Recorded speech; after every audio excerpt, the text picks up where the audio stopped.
Hi, I'm standing here with Dr Nirala Jacobi, who is an incredible specialist when it comes to SIBO, and for us Australians, we're really lucky to have her living in Australia these days. She's about to go up next at the SIBO Symposium, but I've grabbed her rather than let her prepare for her talk, and I'm just asking her a few questions around her thoughts on day one for the SIBO Symposium. So Nirala, what are your key takeaways so far from the conference?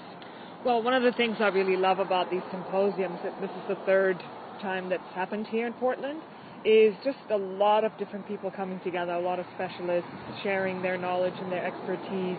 And, you know, Dr. Siebecker sort of laid out again some of the more finer points of underlying causality of SIBO.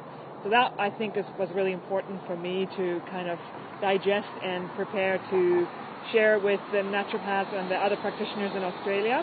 Because I think we don't often really take notice of that. It's like we treat and then, you know, when SIBO recurs, we just treat again, but sort of looking at and really identifying underlying causes, it's not always possible.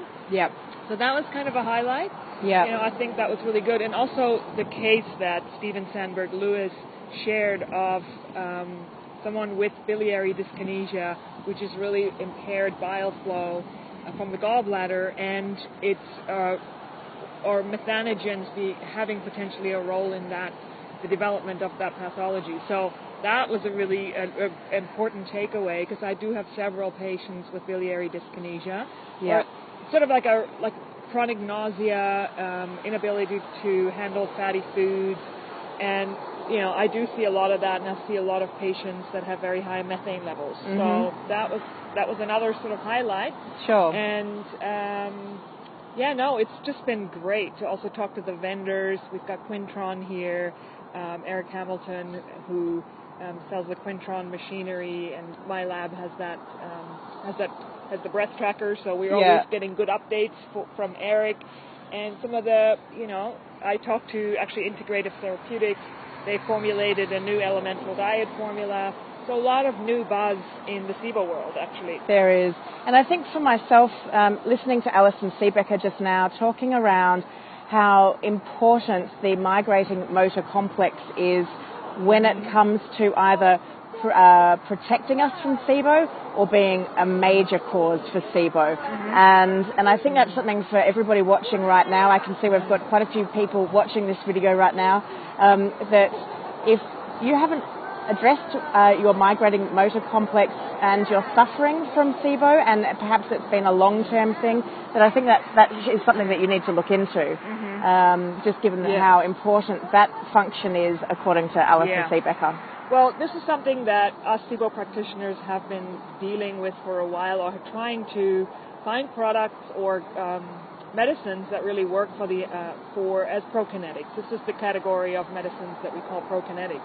And there are, you know, with mixed results, we do see, we do see some good results with herbal prokinetics, but it's not always consistent, and nor are prescriptive prokinetics. So this is an area that's really difficult to reset, especially if there's an autoimmune component as an underlying factor, which is difficult. But, you know, this is the other exciting thing to come to these symposiums. It just feels like we keep building on our knowledge, and every year we have just more and more to offer to our patients. And so, I'm excited about that. And you're right. The migrating motor complex, it is something I do talk a lot about in my webinars.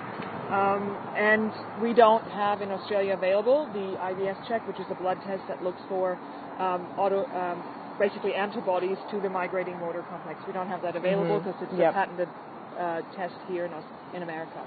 Yeah. But in any case, it is something to consider, especially if you're treating SIBO and you haven't been on prokinetics. It's an important group of medicines you do want to have a look at. It is, definitely. So up next, we've actually got Dr. Nirala Jacobi talking around her biphasic SIBO diet, which is really exciting for Nirala to bring to the States.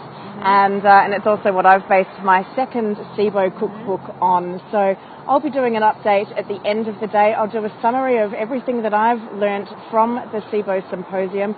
Be sure to tune in for that.